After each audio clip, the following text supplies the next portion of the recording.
Batting next, presenting Darren Woodson, Dave Whitlock. And so Dave, again, introduce yourself. And guys, I'm gonna put in the chat, when someone gets to 4 minutes, I'm gonna just write like a 4 in there, but just kind of have that internal clock going. But we're doing a great job.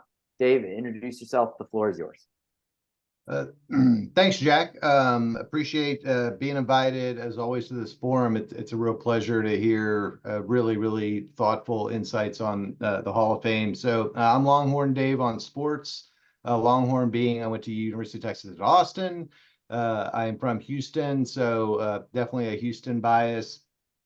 And also wearing a Dan Marino jersey, so I appreciated all the praise that Ron had to say for Richmond Webb and Dan Marino and the isotoner gloves. That's classic. Although Richmond Webb is an Aggie, so I'm a bit torn on that. We'll see which side my vote lies. But that's not what I'm here to talk about. I picked Darren Woodson to talk about. Now, here's a Dallas Cowboy, which is no favorite down here in Houston, but I've consistently in this forum put him forward as much as possible. And this may be the first year he's a finalist. It's the second year in reality that he's a finalist. But being realistic, I'm probably not going to convince you to vote for Darren Woodson. So I'll just put that out there. He's a great defensive back, had a lot of accolades, but there's so many good candidates that more speaks to the other good candidates. But I at least want to start introducing you to some of the themes that I think that Darren Woodson would play well for the Hall of Fame.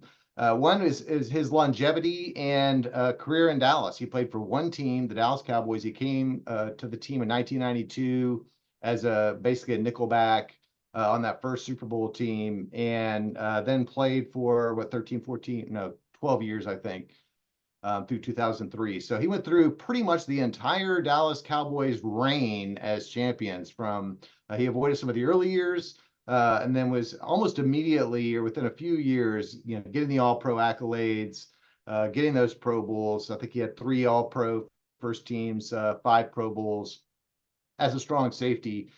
Basically, what I'm selling here is he was the heart and soul of that defense for over a decade, through all the coaches from, I think, 5 different coaches through Parcells.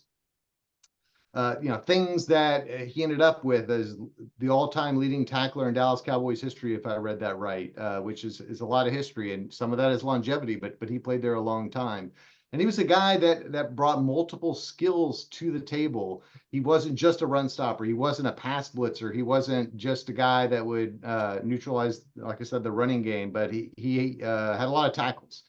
He had a fair bit of interceptions. He had a fair bit of fumble force, fair bit of fumble returns. And so, here's basically a guy that did it all for a long time in an elite city.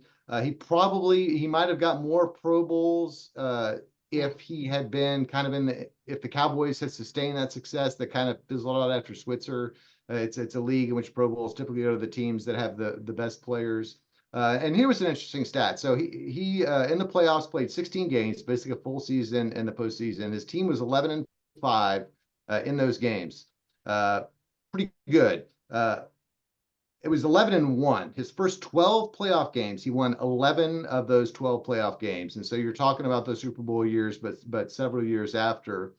And of those games that they won, I believe only one time did the other team score more than 21 points. And so basically he was on that defense through 12 games. They won 11 of them, shutting down the other team.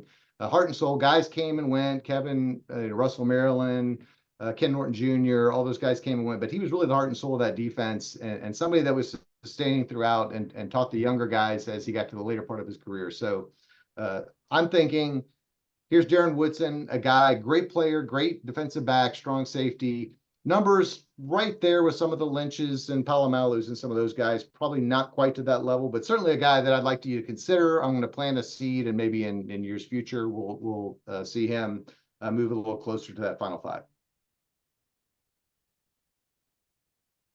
Awesome. Thank you so much, Dave.